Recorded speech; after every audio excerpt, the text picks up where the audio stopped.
Hi hello అందరికీ నమస్తే అండి. ఇవాళ ఇంకొక టీ స్నాక్ అండి, సింపుల్ స్నాక్. పన్నీరు శనగపిండి కొంచెం జీలకర్ర ఉప్పు అండి, అంతే. ఇది అక్షయకల్ప వాళ్ళ పన్నీర్ చాలా బాగుంటుందండి, సాఫ్టీగా. సో దీంతో మీకు ఒక సింపుల్ స్నాక్ చూపిస్తానండి. ఇప్పుడు గ్యాస్ వేడి చేసి కొంచెం వేడి నీళ్ళు పెడుతున్నానండి. పన్నీరు కొంచెం ఒక 5 నిమిషాలు మనం వేడి నీళ్ళలో ఉంచితే మృదువుగా ఉంటుందండి, దానికోసం వేడి నీళ్ళు పెట్టానండి. ఇప్పుడు ఆ స్నాక్ చూపిస్తాను. అక్షయకల్ప వాళ్ళ పన్నీర్ అండి. దీన్ని కొంచెం వేడి నీళ్ళలో ఒక 5 నిమిషాలు ఉంచుతానండి. ఈ పన్నీర్ని చిన్న పీసెస్గా కోసుకుందామండి. నేను సగం మాత్రం తీసుకుంటున్నానండి.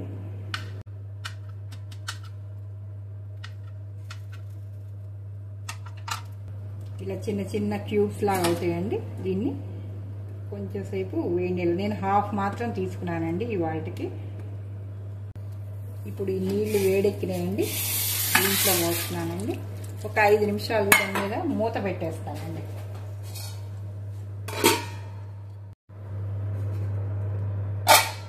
వేడి నీళ్ళలో పెట్టాం కదండి, 5 మినిట్స్ అయిపోయింది, సాఫ్ట్గా అయిపోయిందండి. చాలు ఈ మాత్రం. ఇప్పుడు ఇది వేడి నీళ్ళు తీసి పక్కన పెట్టి నీళ్లు వంచేస్తానండి. ఇప్పుడు ఈ పన్నీర్ స్నాక్ చేయడానికి అండి గ్యాస్ వెలిగిస్తున్నానండి. కొంచెం కళాయి వేడి చేయాలండి. కళాయి వేడి చేశాక ఈ కళాయి వేడెక్కేలోపు మనం ఈ పన్నీర్కి కావాల్సిన మిక్స్ కలుపుకుందామండి. ఒక పాత్ర తీసుకున్నాను. దీంట్లో ఇది శనగపిండి అండి. నేను ఇది పట్టించిన పిండి అండి, ఏ పిండి అయినా తీసుకోవచ్చు. ఒక పిండి తీసుకుని శనగపిండి ఒక కప్పు తీసుకున్నానండి. ఈ కప్పుతో దీంట్లో కొంచెం సాల్ట్ అండి, ఒక హాఫ్ స్పూన్ కన్నా చాలండి, ఒక హాఫ్ స్పూన్ కన్నా తక్కువే ఉప్పు తీసుకున్నానండి. ఇది పింక్ సాల్ట్ అండి, అందుకని ఎర్రగా కనపడుతుంది. కొంచెం జీలకర్ర అండి, హాఫ్ స్పూన్ చాలండి తీసుకుని ఇప్పుడు దీన్ని ఉండలు లేకుండా బాగా పిండి కలిపేసుకుందామండి. చక్కగా ఉప్పు ఈ జీలకర్ర పిండిలో మిక్స్ అయిపోయేలాగా వేసుకుందామండి. ఇది పిల్లలు చాలా ఇష్టంగా తింటారండి. పిల్లలు పెద్దలు అందరూ కూడా. సింపుల్గా అయిపోద్దండి. అప్పటికప్పుడు మనకి కొంచెం డిఫరెంట్గా టేస్టీగా కావాలంటే. దీంట్లో సోడా ఏం అక్కర్లేదండి. మనం ఈ పిండి కలుపుకోవడంలోనే ఉందండి మన కిటికంతా. ఈ పిండిని చక్కగా మనం సరిపడా నీళ్లు పోసుకుని బాగా దీనికి మనం బబుల్ ఇచ్చేసామంటే, ఇలా బాగా బబుల్ చేసుకున్నామంటే అండి పిండి చక్కగా సాఫ్ట్గా వస్తుందండి. సోడా అది ఏం అక్కర్లేదండి. పిండిని చక్కగా ఇలా జారుగా కలుపుకోవాలండి. ఉప్పు చూసుకుని కావాలంటే వేసుకోవచ్చండి, లేకపోతే అక్కర్లేదు. చక్క పిండి ఇలా సాఫ్ట్గా అయిపోద్దండి.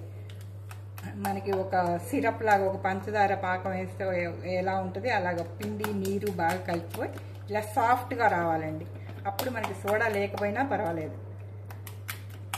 పిండి చక్క మృదువుగా చాలా బాగుందండి. కళాయి వేడెక్కిందండి. ఇప్పుడు ఆయిల్ వేసుకుందాం. చిన్న కళాయిలో పెట్టుకుంటే మనకి ఆయిల్ కూడా ఏం వేస్ట్ అవ్వదండి. పిండి కలుపుకున్నాం కదండి. ఇప్పుడు ఒక్కొక్క పన్నీర్ పీస్ని ఇందులో డిప్ చేసి నూనె కాగాక వేసుకోవడమేనండి. ఆయిల్ వేడెక్కిందండి, పొగలు వస్తుంది. ఇప్పుడు ఈ పన్నీరు దీంట్లో డిప్ చేసి వేసుకోవడమేనండి.